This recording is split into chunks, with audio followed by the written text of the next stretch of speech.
Hey, welcome to Caching in the Northwest. You know, this is the podcast from the birthplace of geocaching right here in the great Pacific Northwest. Land Monkey, you look like you doubt that phrase. Is it really? Yes.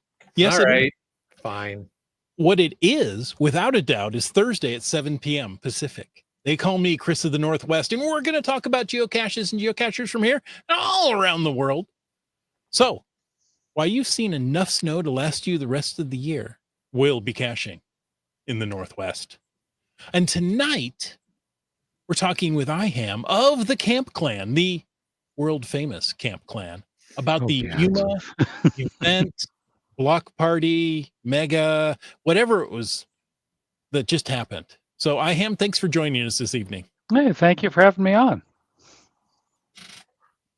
Very nice. Now, listeners, we need your feedback. Were you at the event? We want to hear all about it. But before we get going too far, it's time to bring in our block-headed bourbon imbibing baboon. Some say his memoir is a pop-up book. And others say when asked if it's boxers or brief, he answers, depends. All we know is he's called Land Monkey. All right. I'm going to call you out because that last one, the little joke there, I remember that one. You've used that one before. I did. Okay. I couldn't, I actually looked for it and I couldn't find it. So. Nope. You're going to have to do, I gave you 2 weeks of grace and you can't do any better than that. Just recycling old material. Come on. That's right. That's right. Well, Come on. It's off the list now, so it won't be used again. All right. All right. Well, hey, it's good to be back. Missing one of my buddies, but we've brought in a substitute, so good to see you there, IHAM. I'm not sure we're allowed to have 3 hosts on at the same time anymore. Something changed while I was away. All right. Well, hey, quick reminder to all that we appreciate the support of our patrons who help to keep this podcast coming each and every week. And thanks to Land Sharks, one of our corporate Denali level sponsors. Now, I'm gonna say, Chris, stretch for just for a moment. I'm gonna see if there's any hot incoming news here from Land Sharks. Well, nope. Okay. All right. Land Sharks. If there's any bulletins, but what I can tell you is they have a sale on right now for the Sharks Coins Mystery Bag and the Geocachers Mystery Pack. Ooh. So they're brown bags filled with mystery things. If you want to find out more, go to landsharkz.ca and click on the sale link right up at the. I do love a bag of mystery. And you can get your own brown paper mystery bag. I will ask you, please do not light it on fire and leave it on someone's porch. It's not that kind of brown paper bag. And yeah. So, but check it out. That's definitely something cool there at Land Sharks. And they are an official geocaching.com reseller. So if you got something else you need, well, just go check it out. Cachly. Cachly is the premier geocaching app for iOS. Version 8.1 with Cachly Pro features offline maps of the entire world. So no matter where you let geocaching take you as a tour guide, Cachly can be right there to help out. Find Cachly in the iOS App Store or go to cachly.com. And oh my goodness, what is this I see before me? We have a new sponsor. A third corporate Denali level sponsor. This is amazing. Well, welcome to Valemont, where every season offers its own unique adventure. Nestled in the Rocky, Monashee, and Caribou Mountains, their village is surrounded by towering peaks, lush forests, and pristine rivers, providing endless opportunities for year-round exploration and, of course, geocaching. So, alongside nature's beauty, the vibrant village offers local charm, unique geocaches, warm hospitality, and a unique cultural experience. So, whether you seek outdoor thrills or a peaceful retreat, Valemount, Valemount, just in case you're wondering how it's spelled, Valemount, there you go, on Chris's screen. Valemount awaits you. Very cool. Wow. We got 3 now. We're famous. Infamous. That's beyond famous. That too. Well, if you want to know, if you are listening to this show and you want to know more about how folks can support the podcast, we encourage you to click that Patreon link on the cachingNW.com website. Ah, thank you. And folks, it's time for the glow. I know people have asked a certain What is question. a glow? Thank you. You can come back on the podcast anytime. Land Monkey, I'm still up in the air about Yeah. you. Okay. Hey, this is very easy to fix right now. Where's that cactus? What is this glow thingy? Sprayling. Hey, by the way, we need your glows. You have to send them in.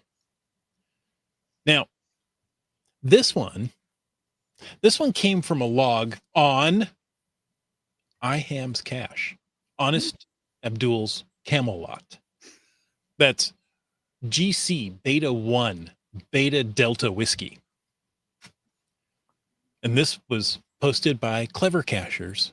And as the email says, it made him laugh out loud. So he had to share.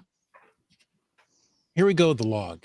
We kept forgetting about the December solstice 2024 digital souvenir all week and most of the weekend. It wasn't until this Sunday afternoon, about an hour before dark on this gloomy and sprinkling day, that we remembered to set aside our Christmas preparations to go find a cache, attend an event, or finish a lab cache. Since the events had ended for the day and we didn't want to just do one lab cache despite the temptation to fill the calendar with them, we looked for a non-lab cache to target. We decided to visit Honest Abdul's Camel Lot, which opened for business on 12/15/24, 7 days earlier. Other than the rain, the drive to Ground Zero was uneventful. We parked on the corner off the road. Apparently, I'm sorry. We parked on the corner off the road and approached the gargantuan metal beast. A magnetic cache? It had to be there. Was it? We won't spoil the surprise. Let's just say we found the item. It was bigger than we normally find them. And the magnet it used reminded us of how some people can barely get on a camel while others claim to be able to bench press them. After leaving Honest Abdul's Camel Lot with a smile which cleared Lakeland North for us, except for a mystery cache and a paddle cache, we just couldn't go home with a single find. We had just enough sunlight left to get in trouble and make this a geocaching outing. Instead, we drove over to West Hill and found 5 more traditional caches, one hidden 9/2/24 and 4 hidden 9/26/24, just finishing as darkness fell. Once again, we cleared West Hill except for the 2 drafted caches we had found and qualified for that we just haven't logged yet. In due time. Honest Abdul's Camel Lot reminded us of Clyde the Camel from the song Santa Claus is Watching You. It was 1962 by Ray Stevens. And he goes on to post the entire lyrics to that song. And if you know anything about Clyde the Camel, well, let me tell you, that's the song for you. So there you go. That was fun. And IHAM, was there actually a camel lot there at the posted coordinates? So the joke is that the neighborhood is the Camelot neighborhood, and that is right near Camelot Elementary School, and about 1.5 cache distances away is a sign for the Camelot development, and behind that is Diane's Sword in the Stone cache. So it's all one thing, and it's like Camelot this, Camelot that. But if you want to buy a camel, you've just got to go down to the camel lot, and so. If you get a chance to actually go take a look at the description of that cache, I think you will find it amusing as well. But It is. We can save that for another day. I love it. Folks, we are into February now, and I feel like I don't need to say anymore. Hey, don't forget that the podcast has changed times in the new year. Now, it's only done that for, 4 weeks now? So maybe I'll say it again. Hey, don't forget that the podcast has changed to 7:00 in the new year. I'll tell you, Chris, after being off for a couple of weeks, also with a 4-hour time change. So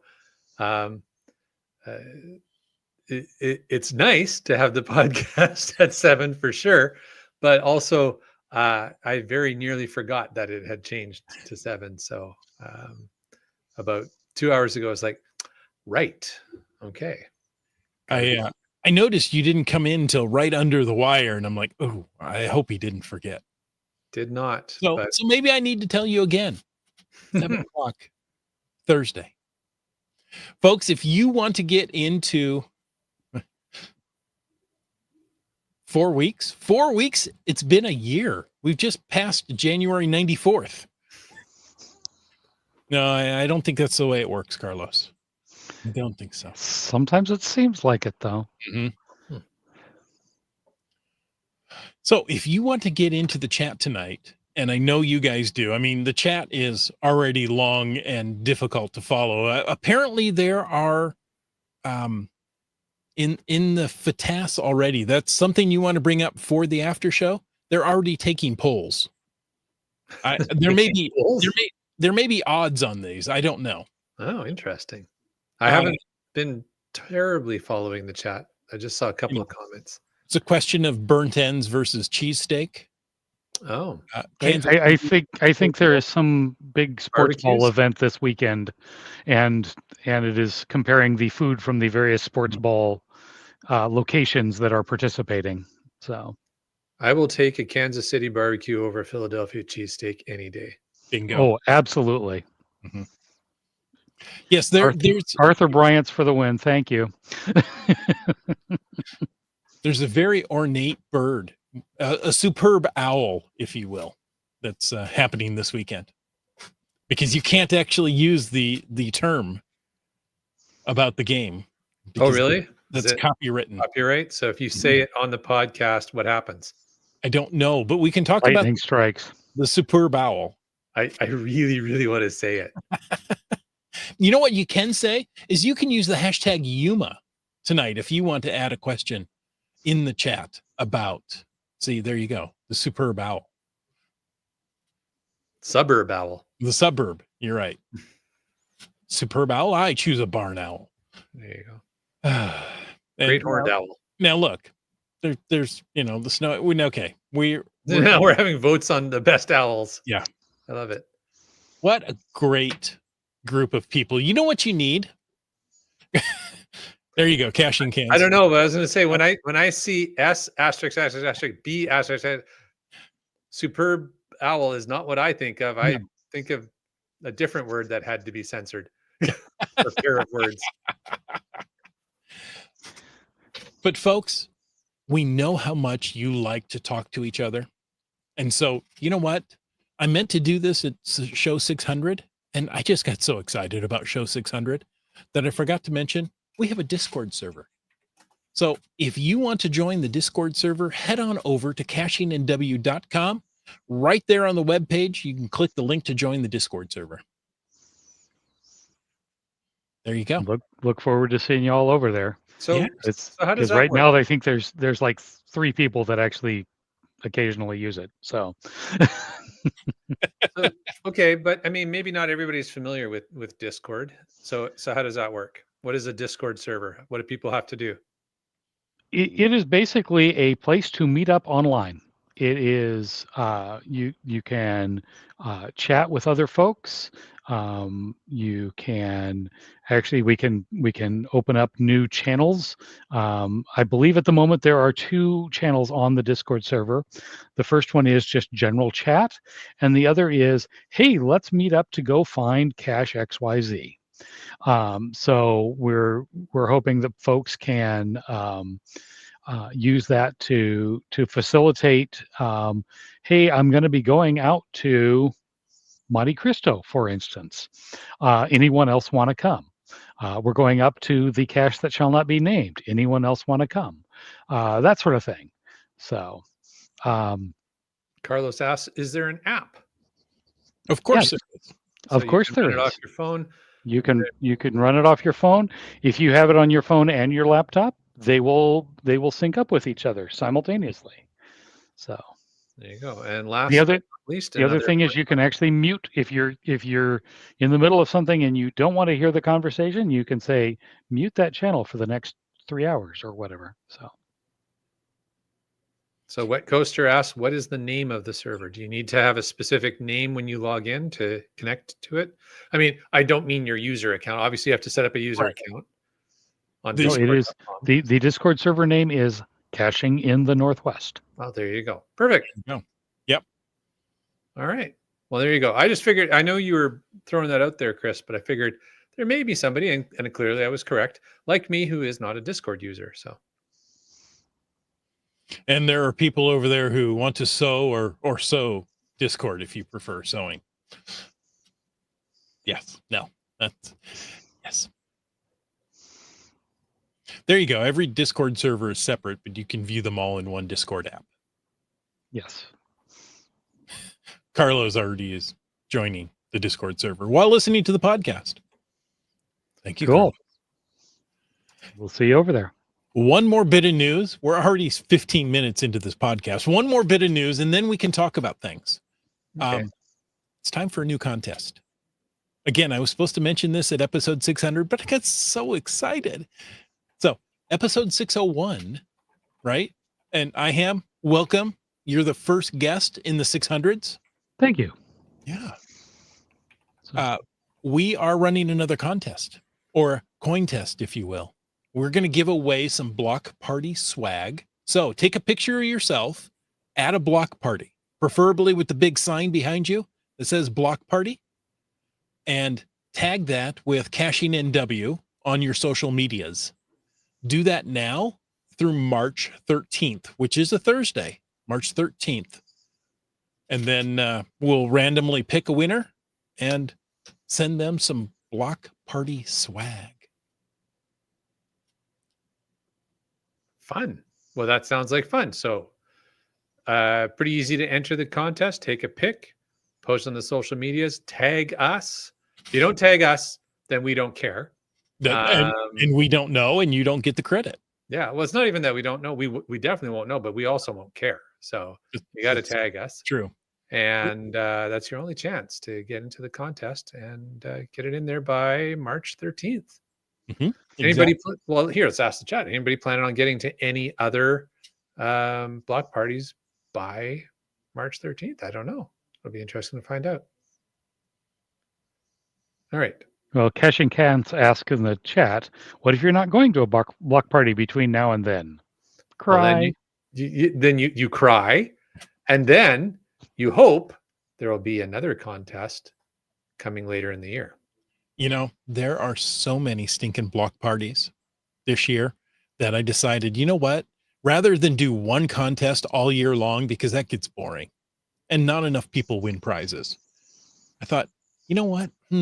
Cito does something. They run it in seasons. So you know what? We can do better than 2 Cito seasons. We'll run 4 block party seasons. So if you're not going now, that's okay. Remember this. We'll bring it up time and again. Well, and here's the other thing. I mean, hey, if you went to Yuma and you have a picture that you took with the block party sign, enter the contest. Like, look at that. Surprise contest just for you. There you go. So all that being said, IHAM, it's an honor to have you back on the podcast. Thank you. Yeah, the honor is all mine. I always enjoy being here. So what have you done recently?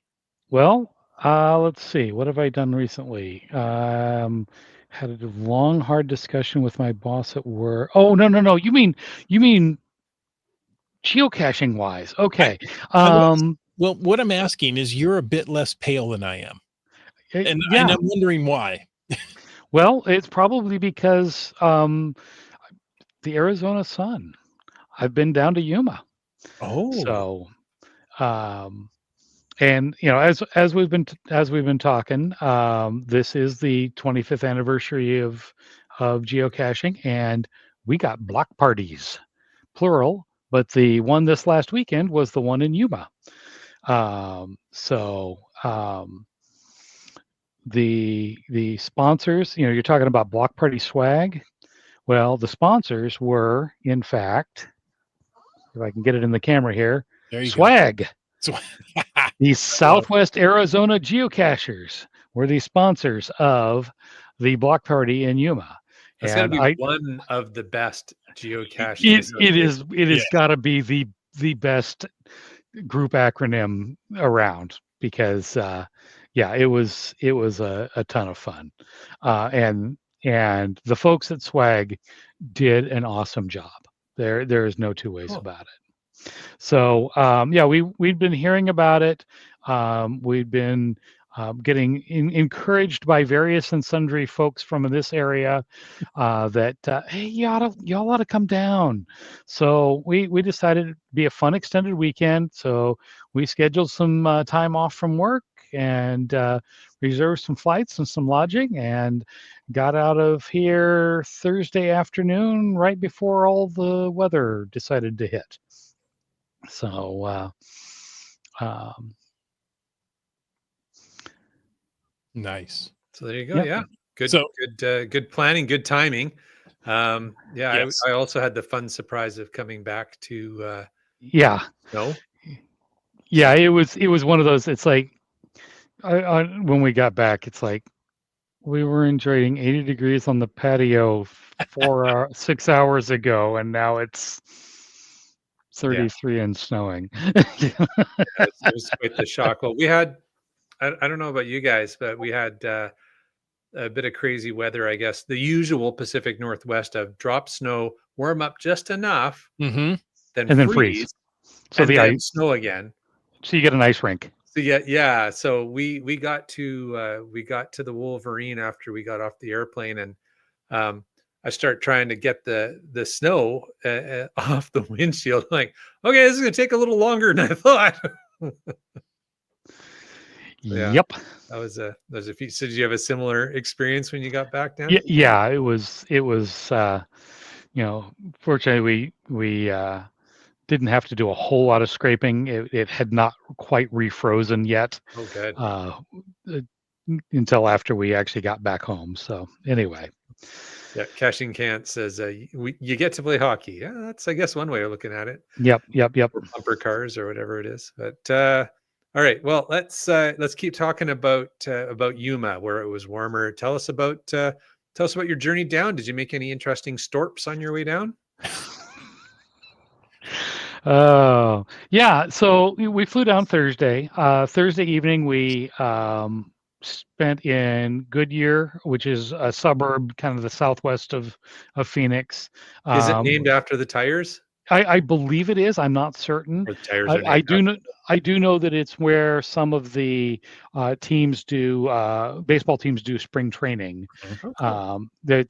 I mean, there are several spring training areas there, and one of them is in Goodyear. And we actually got to have dinner with some coworkers from the Tacoma area that have moved down there and whatnot. Nice. So yeah, it was cool. So the next morning, got on the road bright and early, about a 3-hour-ish drive from Phoenix down to Yuma.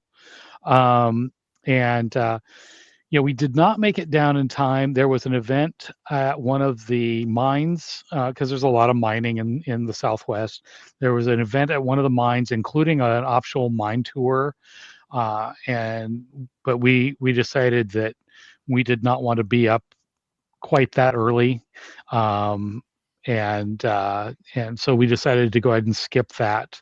And plus the mine tour was an additional fee, and we decided, yeah, we'll save that for other things that we want to do through the weekend. So anyway, so we get down to Yuma, and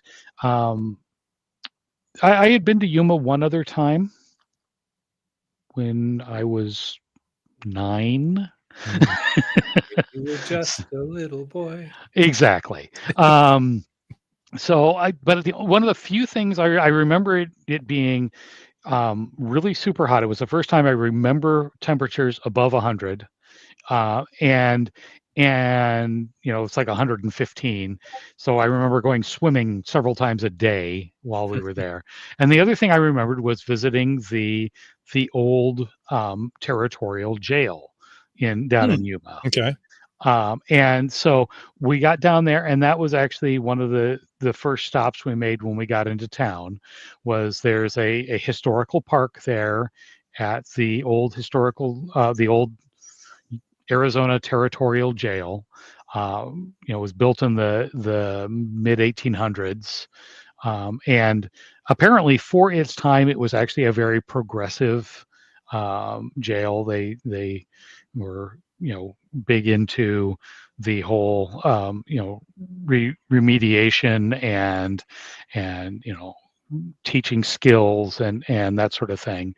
And it was one of the first places in the town of Yuma that actually had electricity. So they had electric lights and electric fans.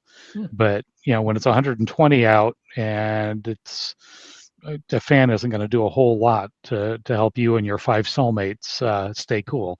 So, but anyway, there are a few Adventure Lab stops there in that park. There are actually a number of Adventure Labs. Yuma is just covered with AL stops. If you bring up the AL app, and by the way, we learned how to get multiple ALs showing simultaneously. If you're a premium member, you can do that. It's a premium member feature. Okay. It is a premium member feature. Yes. If you bring that up, the entire town is just covered with AL dots here, there, and everywhere. So anyway, but not only that, there was an informational scavenger hunt that the folks at the front desk handed us as we went in. So it was a lot of fun. And yeah, Kitty Quest mentions walking through the prison cemetery doing the AL. There's some AL stops down there in the cemetery. So anyway, so that was a lot of fun. Well, if we back up the Skyhawker, I had his name before I read his real name there, and I completely lost it then. Skyhawker says the mine tour was great, well worth the price. Only place like it in the U.S. Okay. And Just Finding Our Way, who happens to be a native Arizonan. Well, he lives there, but he didn't start there. I don't know if that makes him native or not. Anyway, Goodyear is named for the company. During World War II, long staple cotton was grown there for Goodyear tires. Yeah, I didn't know that cotton grew with staples in it already. That's convenient. It's so much easier that way. Yeah. Pre-bale. Yeah. Ka-chunk.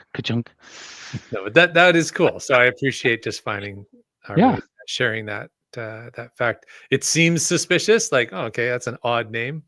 But then to even find out a little bit more about what was grown there in support of that, it's neat. Yeah. Now, will I jump ahead if I mention that the WSGA had a What's for Dinner event Saturday night with over 300 people? Yes, they did. Well, let's talk about Saturday, Dan. Why don't you share how Saturday went? Well, yeah. A busy day. Well, Saturday was good. What was interesting is when we checked into our hotel on Friday afternoon, we had to stand in line behind several other cashers who were also checking in. So that was fun. And we can't skip the Friday flash mob. Oh yeah. Red Solo Cups as we're progressing to Pomp and Circumstance, which then mutated to the Red Solo Cup song as we're blocking traffic in old downtown. It was quite the sight. So Saturday was the Discover Yuma Geocoin Challenge. This is the 11th year, I believe, that they've done this. we ran into a number of folks we knew. Peach, Skyhawker were both there, helping out with the event. Cool Cow Cachers, we saw You Talks to Rocks, a number of other folks. And on Saturday, passport in hand, we set out to hit the 19 of the 20 sites that are part of the GeoCoin Challenge. One of the sites, apparently they had wanted to hide something there, but they were unable to get the appropriate permissions in time for the GeoCoin Challenge. So on the passport, it says, hey, this one's a freebie. So,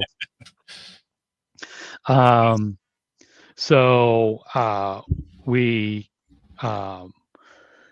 and because the GeoCoin Challenge was happening in conjunction with the block party, a lot of the caches were either made of or included in them plastic toy blocks that hinged open. Like there were a couple of LPCs, lamppost caches, where when you picked it up, it wasn't a pill bottle, it was one of these plastic blocks. And you hinged it open, signed the log.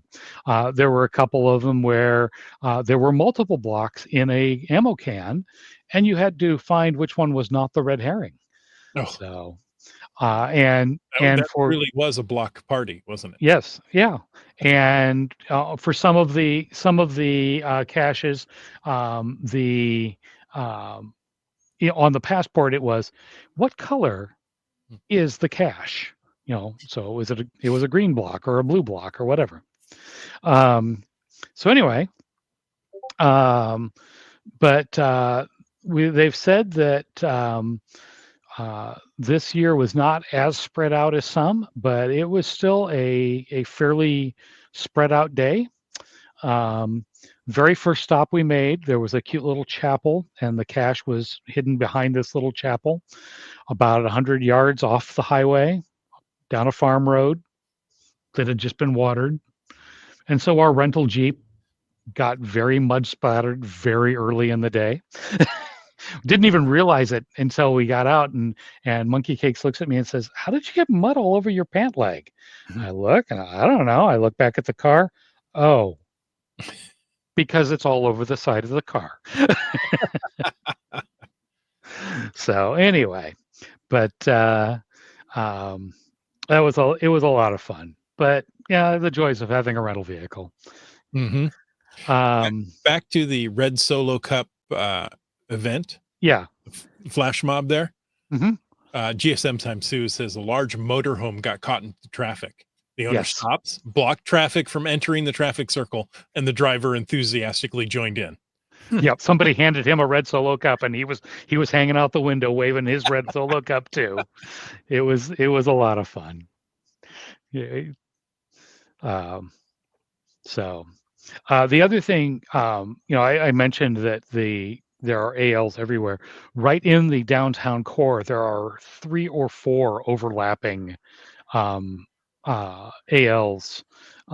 in the historic downtown area. Now I realize I don't know how big Yuma is. How large of a city is it? It's spread out a fair bit. Mm-hmm. And there are several several suburbs, if you will, or neighborhoods out away from the town itself. And we made it from the northeast suburbs of the town way down into the southwest suburbs of the town, and many places in between. So, but Carlos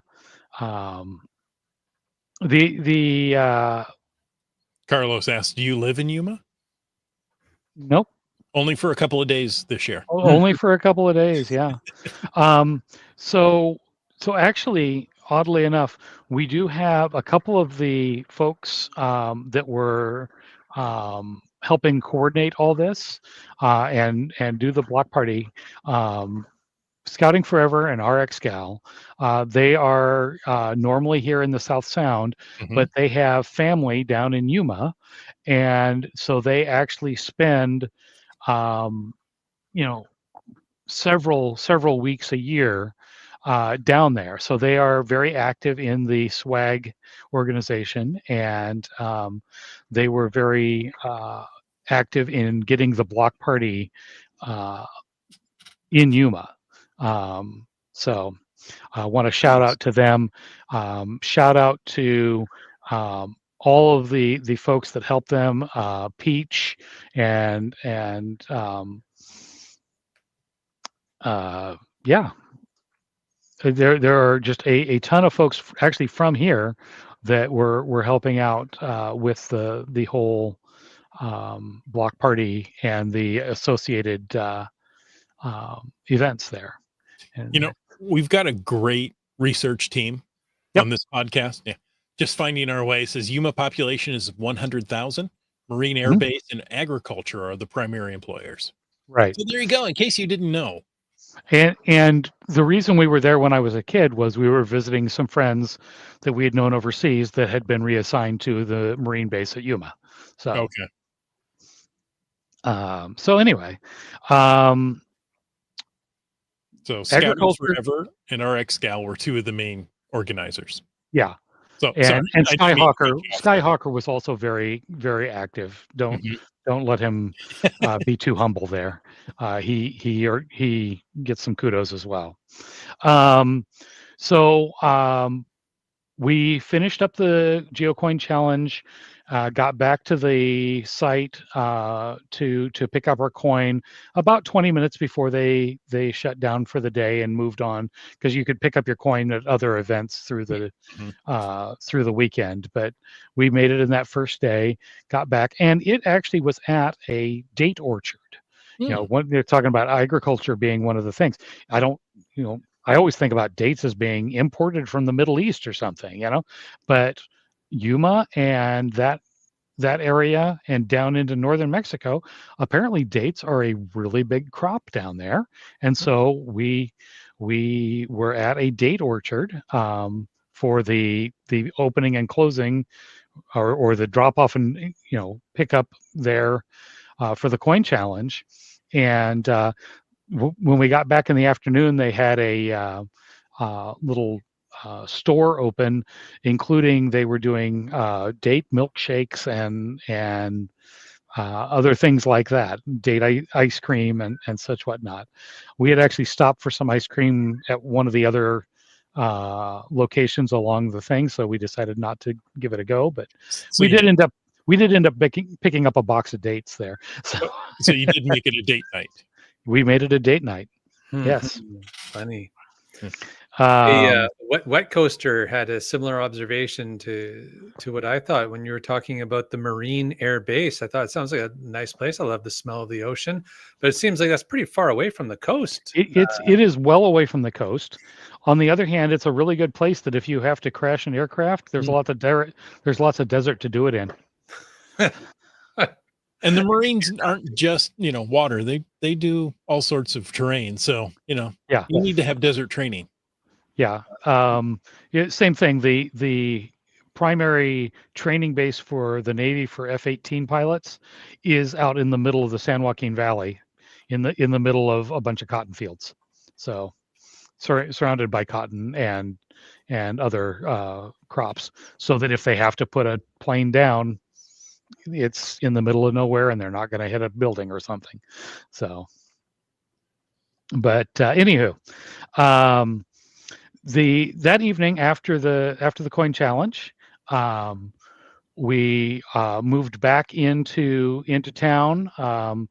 So Yuma is right on the border with California. The Colorado River separates Arizona and California, and and there are several parks right along the river. The territorial prison is actually on a bluff that looks over the river. So we spent a lot of time right along the Colorado. But the evening event there was actually put on by the WSGA.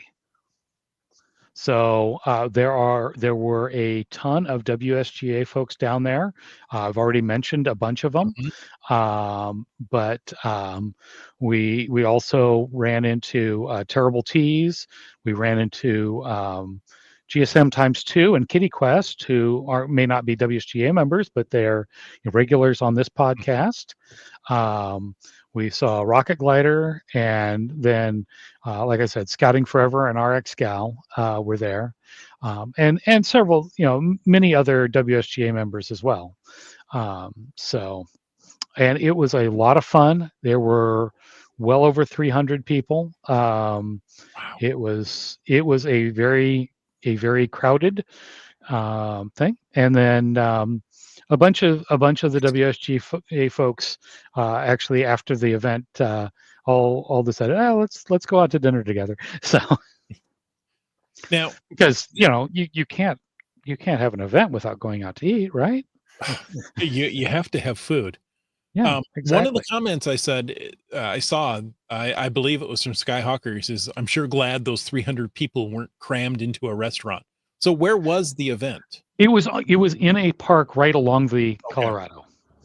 So there's actually a series of parks stretching from the territorial prison down, heading downstream. And so this one was actually just under the bluff below the prison. There were there was some train tracks a train bridge crossing the river there, and so it made hearing the numbers from the door prize drawings a little hard a few times as it went rumbling through and getting loud, but yeah, it is a gorgeous area. Because there's a river there is some greenery. You don't have to get very far from the river before it definitely turns into desert again. Okay. But right there along the river, there's greenery on both sides, and it's a very pretty area. So Dan, you've mentioned a few outdoor events, this one in a park and such, and I'm thinking this is a pretty hot area. So how did people stay cool at these outdoor events in Arizona? Well, I mean, Going it is river? February. So the temperatures were in the upper 70s, low 80s. So I mean, That's Fahrenheit, Line Monkey. Yeah. Yeah, I'm doing the conversion in my head. Yes. So it was the by Sunday afternoon it was getting a little bit warm, and as we were working our way through the park, we were darting from shade tree to shade tree, but for the most part we just keep your water bottle handy. And the outdoor event, of course, was in right at evening, so things had already started to cool down. The WSGA event, so things had already started to cool down, and it was actually the street lights were coming on by the time the event finished up. So that was always the signal I had to get home before my mother yelled at me. Yep, exactly. We've got some more information about the WSGA event. I didn't know that was going to be the primary topic tonight. However, CPEC Tribe says, I got to join the What's for Dinner event all the way from Washington via a phone call. Scouting Forever told Alejandro to go over and sign a name. There you go. So what else did we have? Driving between San Diego and its Navy Air Base in Yuma was filled with fast jets. I believe Skyhawker flew out of Yuma. And he said it was Lemoore Naval Air Station, Lemoore, California. It's cotton and sorghum. Yep. Yeah, my folks lived in the city of Lemoore for a decade or more. So yeah, it's cotton and sorghum and not a whole lot else. Although there's also some one year while I was in college, I ended up helping with the tomato harvest outside of Lemoore. So anyway. Seabeck Tribe says, I'll take 70 over 32 and below. Yes. Yeah, no, the weather was gorgeous the whole time we were there. It, Mhm. like I said, it got a little warm by Sunday afternoon, but other than that, it was good. And so that was Saturday, and then Sunday was the actual block party. So everything so far is just the lead up events, and that didn't even include all the ones. There were events all the way from the Tuesday before through the Tuesday after, including some. There were events across the border in Mexico, and there was one of them we were thinking about doing, and then we were talking to some folks, and they said, "Yeah, the um, to walk across the border into Mexico, you can do it in about 10 minutes. Mhm. The wait to get back is several hours Oh, to walk back in." And we decided, you know what? Our time is limited here. And so we're going to not do that this time. adding a country may be nice, but And we will have other opportunities. yes, exactly. But so Sunday morning, bright and early, it was actually fairly chilly when we first got out to the park. Kitty Quest said it only took us about 40-45 minutes to cross back. Okay, well, That was the risk Dan wasn't willing to take. Yeah. 40 to 45 minutes we probably would have done, but Right. we were hearing reports of, yeah, it took me 4 hours to get back. And it's like, yeah, I don't want to burn 4 hours of my time Right. when I have other things and other things to do and other people to meet with. So And then Skyhawker says the wait to get back was a big surprise. Just 10 minutes. oof. Okay, well, life goes on. So anyway, Sunday morning, the actual block party. It was held in yet another one of the parks down along the edge of the Colorado, a little further downstream in this case. It was the Yuma West Wetlands Park. And some very nice facilities, a nice boat launch, and a lot of good walking trails. Um, there are some oddities of geography that there is one corner of the park that, even though it is on the Arizona side of the river, it is technically in California just because of the way the state line Mhm. goes. So there were already a couple of adventure labs in the park, and at least 3 more were released while we were, um, wandering around before the opening ceremonies. Um, One of the ones that went live was actually a murder mystery themed AL. Hmm. That has you wandering through the park and looking at various signage and whatnot. And the bonus cache for that one is actually in that little corner of the park that is in California. So you're getting all the AL stops in Arizona, but the bonus cache is on the California side. So Um, um, just finding our way says the river moved after the state borders were determined. that makes sense. Rivers So do that. You can't trust yeah, them. rivers tend to do that. It is true. And it's close enough to California. We actually our first day in Yuma, we took a wrong turn and ended up in California inadvertently, and so then we just crossed back over and back.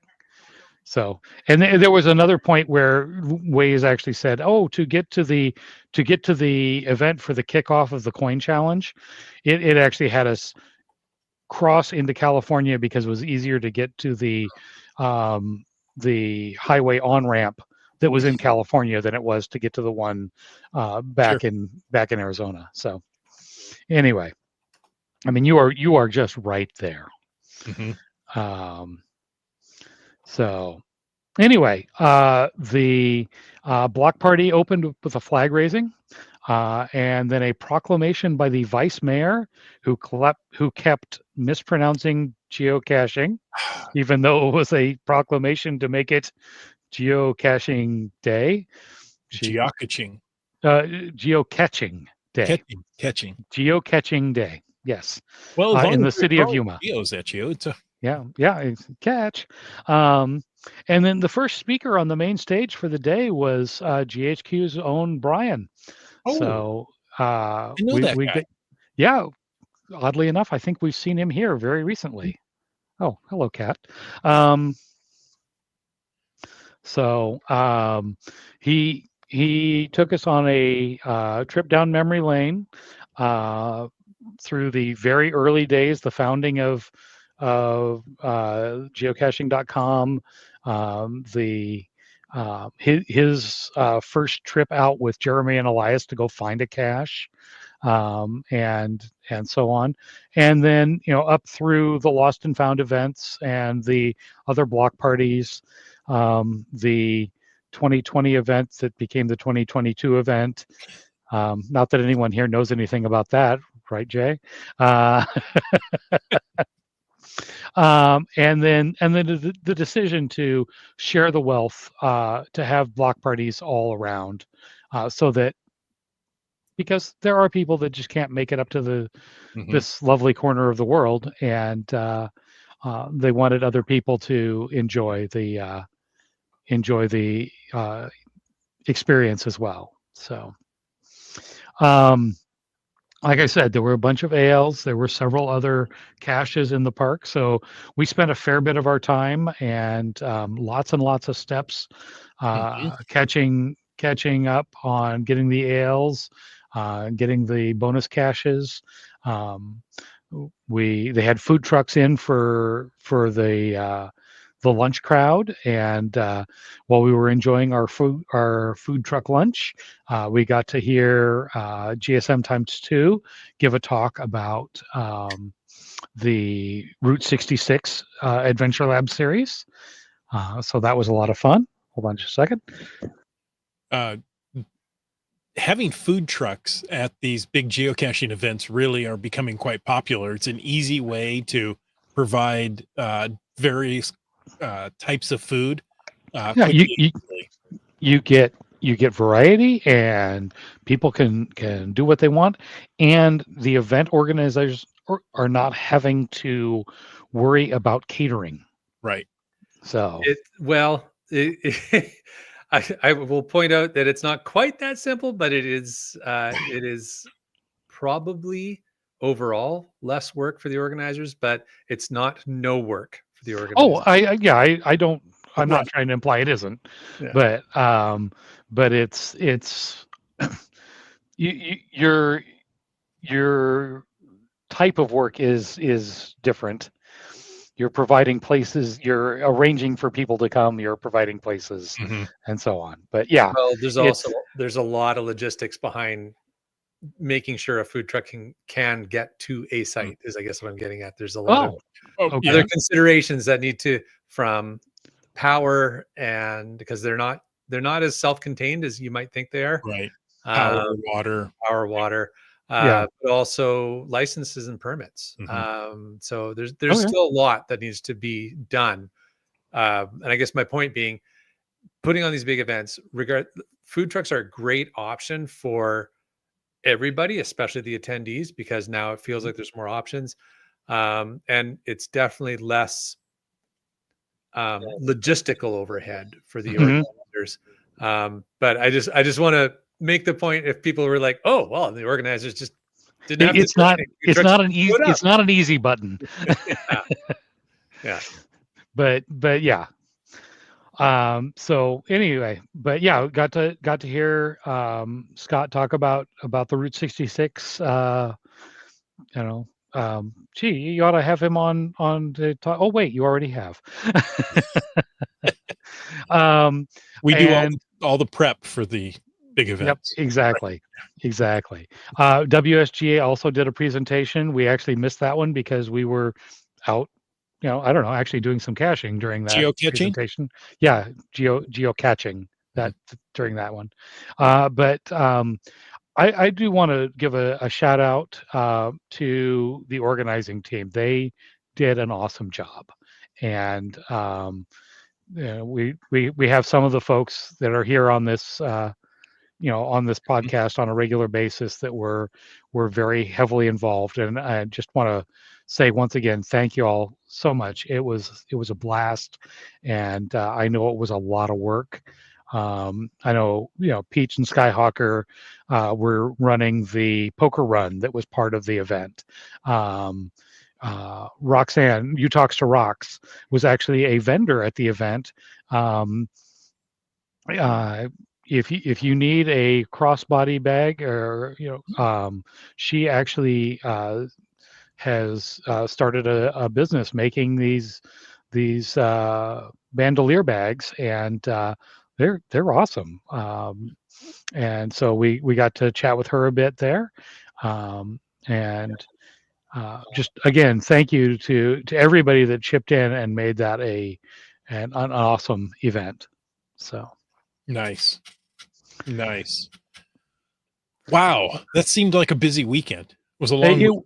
It was a busy weekend, and like I said, there were a number of events. The events lasted for a week and a day, literally. Okay. Wow. We had Taco Tuesdays on both ends.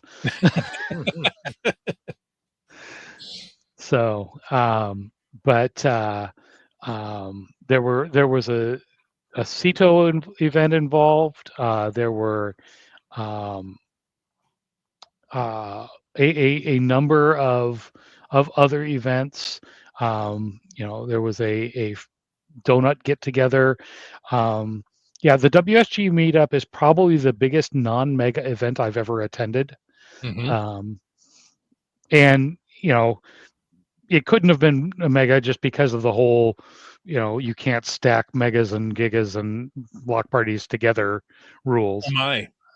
Yeah, exactly. Megas and gigas and block parties. Oh my. Mm-hmm. But it was kind of funny. We left Sunday afternoon as things were shutting down from the block party. We decided to head back to Phoenix. And on the way back up the road to Phoenix, we pulled in at a rest stop. We had seen on our way down that there was a cache there, but it was the other side of the highway.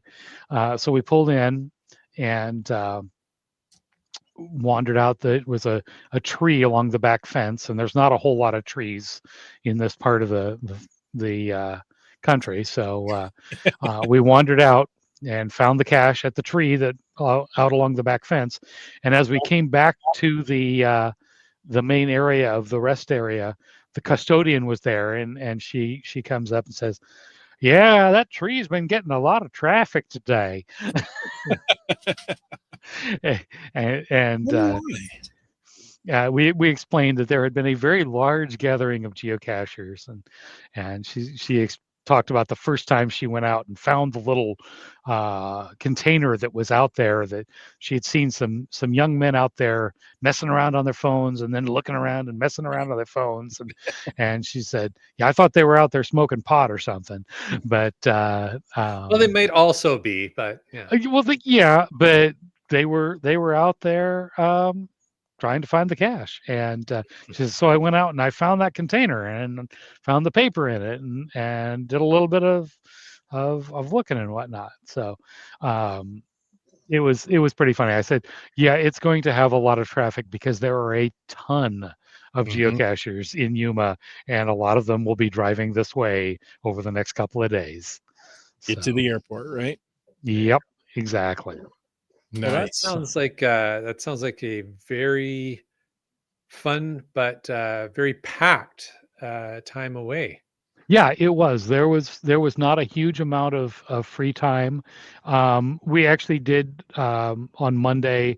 I've got a sister who lives in the Phoenix area, so we spent Monday doing family visiting, and that was a bit more relaxing. But yeah, we were on my sister's patio.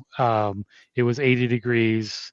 We were enjoying the shade, and and then we come back to 33 and spitting snow. So, and your perspective changes. It really does. To wiping mud off a Jeep to shoveling snow in the front. Yeah, in the front. Anyway. Yep, exactly. I can't believe we've already been at this for an hour. Holy cow, we have, haven't we? I know. Thank you for this great recap. Thank you for everybody in the chat who's added to it. Yep. And there's even more. I want to bring up some things in the after show in just a moment. But listeners, I want to thank you for taking this time to listen to this episode of Caching in the Northwest. Absolutely. And we want to take a moment to thank Land Sharks Cashley and Tourism Valemont, our corporate Denali level sponsors. Landsharks.ca is the outdoor adventure and geocaching store. Check them out online. And remember, they're shipping those online orders daily. Cachly is the geocaching app for iOS. You know where to find that in your app store. And whether you're seeking outdoor thrills or just a peaceful retreat, Valemount. I'm gonna screw that one up for a while. Valemount awaits you, as do the geocaches in Valemount. Land Monkey. Yes, I practiced that for about 5 minutes before the last podcast when I first had Valemount. God. yeah. I don't know. It feels like Marcy says hi in the chat.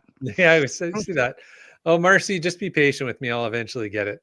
Valley of Mountains. There you go. There's a mnemonic to keep it. There right. you go.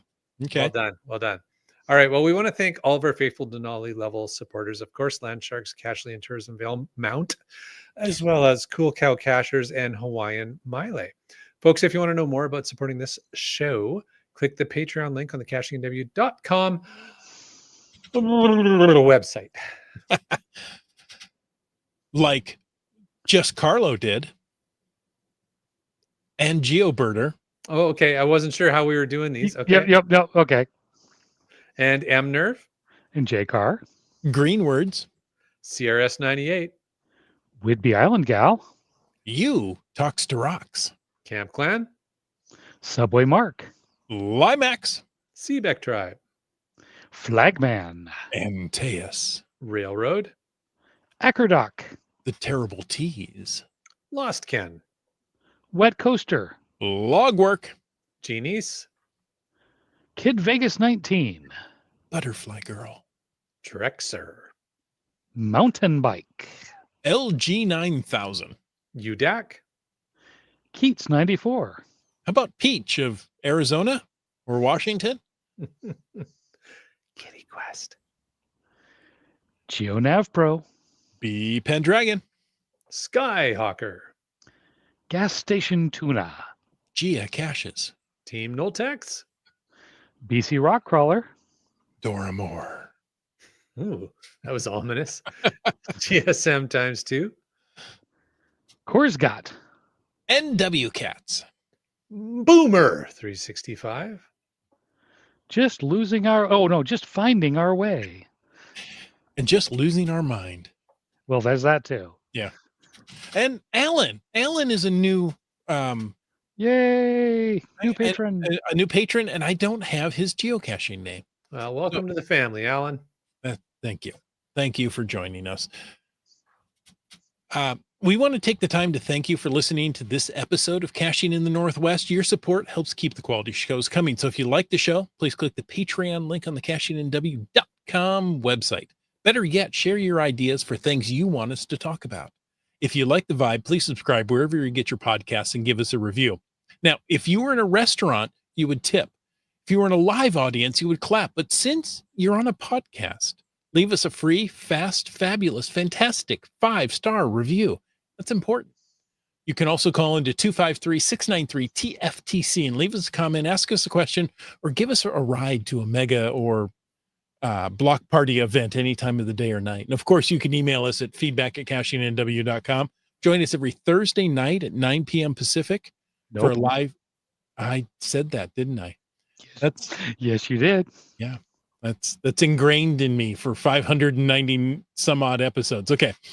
Join us. See, I want to let you know, these are not pre-recorded. We read these live. Yeah. Just seeing if you guys catch it. Okay. Join us every Thursday night at 7 p.m. Pacific for a live show and chat. The show's produced by Chris Umfenauer, Jim Paulwitz, Jay Kennedy, and Brian Lang. It's licensed under Creative Commons Attribution 3.0 license. Copyright 2025 by Chris Umfenauer. And folks, I ask you to stay tuned for The after show. Hey, there's Jim. He is here somewhere. We have had an incredible amount of FATAS, but I want to start with, I'm reading this as Great Does It. I'm a newbie. I've not been to a single event, but I just found my 600th cache on Sunday. Still learning. Awesome. Congrats. I have to, congrats. And we have several geocaches says congrats on the milestone. Hope to meet you at a PNW event in the future. And GSM times 2 says I'll encourage you to attend an event and meet the local cachers. It's a great addition to your geocaching experience. Yeah. And yeah, I think if it weren't for the social part, we probably wouldn't have stuck in caching nearly as long as we have. Mhm. It's the people you meet is as much fun as the places you go and the caches you find. So, And I say at 600 caches, he's no longer a newbie. No. Heather wants to know if there's any block parties events in Seattle or Everett areas in end of February or early March. Hey, Chris, just something else. I think we've made a gender assumption on Great Does It. So Sorry about that. anyhow, go on. That's me. That's what I do. I apologize. And CRS 98 says no, but the Ape event will be in August. Yeah. And he says there's hope that May the 4th, which will actually be on May the 3rd. 5th, yeah. The event in Bellevue might make block party status. ooh, that would be cool. Yeah. That should be a good event. Might we see a visit of the monkeys if that were the case? Well, we might, even if it isn't a block party. It's Fair enough. We really enjoyed the Halloween event there. Mhm. It just, there's a lot of other factors in play for me over the next couple of months, so we'll just see what happens. I'm committing to nothing these days. Well, there you have it. Makes perfect sense. In fact, you're lucky you even saw me tonight, Ooh. because I almost forgot that the show's at 7. Hey, Kitty Quest hit 13,000 milestones on the first Tuesday in Yuma. Awesome. By the time I finally finished my logs, I'll be halfway to the next milestone. There's an abundance to be had in the area. Yeah, it is a target-rich environment, if you will, down in the Yuma area. So we had our on Sunday we had our best personal best day ever. So Nice. David, I hadn't seen this listener before. I had a great time at the Yuma block party. Yep. Let's see. People That's, checking in. That's Lil Bull. Oh, okay. There you go. Kitty Quest says, I should feel guilty. I was in Yuma leaving my muggle hubby to do all the shoveling by himself. don't feel guilty. But I have a feeling she wasn't really guilty. Yeah. It'll be fine. Okay. So, we mentioned earlier, what are people thinking? Kansas City or Philadelphia? Is it cheesesteaks or burnt ends? And Burnt ends all the way. every time. Yeah. Plus, I lived in the Kansas City area for a while, so There you go. Yeah, it's no question for me. Brian Lang says Kansas. Carlos says cheesesteak. There you go. Everybody's got their favorites. Yep. I have the best place for cheesesteak in the Georgetown area of Seattle. Anyone know about it? I've had a recently very good cheesesteak. There you go. Is it the one? Just Carlo, is it the one where the road does a kind of a jog? There's one that's been there forever and ever. So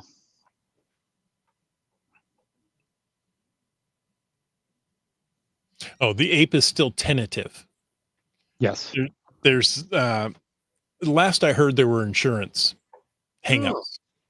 That's a And bummer. And it's just because the insurance company is busy. Okay.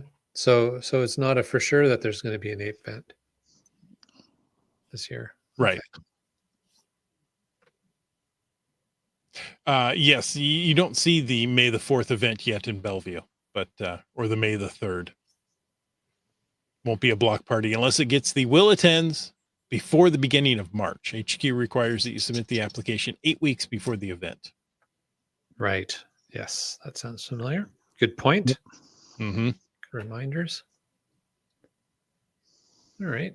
Oh, I'm wrong. Insurance is okay now. That was the last I heard. Oh, okay. You get information on the fly here. This is great. So you're not just making this Heard stuff it here up. first. Yep, exactly. I'm out of the loop. So what do I know anymore? But I hope the ape event comes back. That's one of my favorites Yeah, looking forward to that. of the returning mega events. So Guess we'll see what happens.